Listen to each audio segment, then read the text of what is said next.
Hello, kindred spirits, and welcome back to Life Atlas. We often talk about not having time, about wasting time, or wishing we could turn back time. Time feels like a powerful current we are always trying to control, yet always feel helpless against. But do we truly understand it? Or are we just lost in our own haste?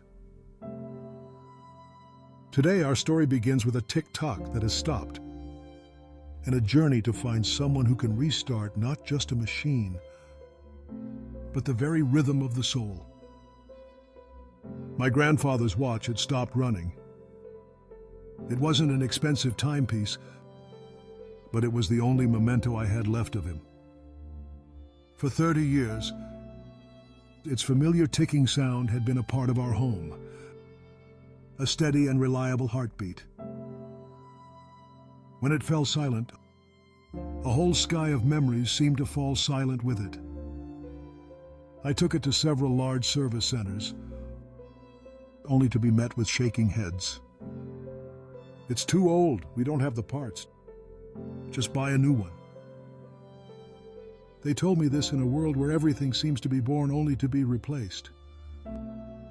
Refusing to give up, I asked around and was directed to a deep, narrow alley in the Cholon district. Just go all the way to the end, someone said. He can fix anything that time has broken. The alley was small and dark, flanked by moss-covered walls. At the very end, under the faint yellow glow of a single lamp, was a tiny watch repair shop, so small that one could easily walk past without noticing. I stepped inside, and another world opened up. The space was only a few square meters, but it was filled with the sound of ticking. Hundreds of clocks. Pocket watches, desk clocks, wall clocks, all created a symphony of time. The air had the distinct smell of machine oil and old metal, a scent of patience. The watchmaker was an old man, thin and small, his eyes magnified to a brilliant intensity behind his watchmaker's loupe. He was meticulously working on minuscule gears, his hands perfectly steady. I explained my story and placed my grandfather's watch on his workbench. The old man was in no hurry. He looked at it for a long moment, then picked it up and held it to his ear, like a doctor listening to a patient's heart. He said softly, his voice carrying the warmth of old Saigon, "It's not just that the machine has died, son. It has lost its rhythm." He carefully opened the back of the watch. With tiny instruments, he began his surgery. I sat there observing in silence. I realized his work was not a job, but a meditative art. Every movement was slow, precise, and full of respect.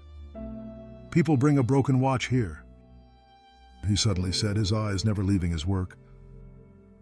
"But what they really want to fix is lost time, their regrets. Some want time to run faster to escape a sad present. Some want it to slow down to hold on to a happy moment.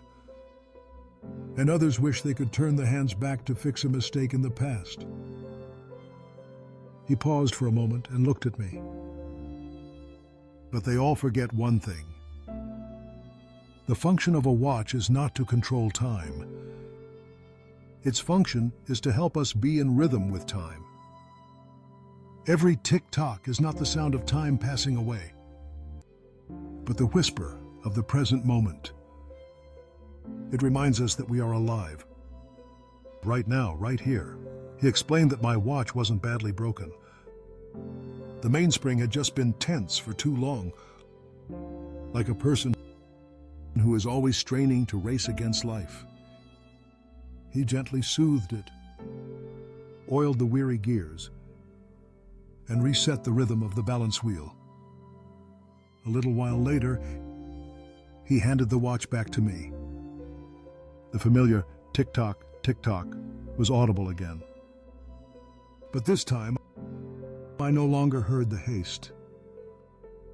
I heard a steady, peaceful heartbeat.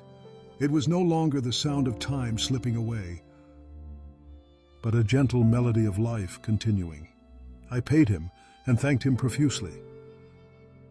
Before I left, he added one more thing. Don't just wear it on your wrist. Carry its rhythm in your heart. Live fully in every single one of those ticking moments. Stepping out of the alley and back into the hustle of Saigon, I no longer felt suffocated. The ticking on my wrist was like a peaceful reminder. The past was the gears that had already turned. The future was the mainspring waiting to be wound. But real life was in the very moment the second hand was taking its next step. The old watchmaker didn't just fix a machine. He healed our relationship with time. Perhaps all of us, on our journey, need to find such a craftsman to help us find the true rhythm of our lives. If this story has inspired you to slow down and cherish the present moment, please like this video to spread the message. And don't forget to follow the Life Atlas channel, because this is a place where we will stop, listen, and discover the hidden beauty in the tick-tock of life. By becoming a part of the Life Atlas community, you will always have a reminder to return to the peaceful rhythm of your own heart. Thank you for your time. See you in the next moment.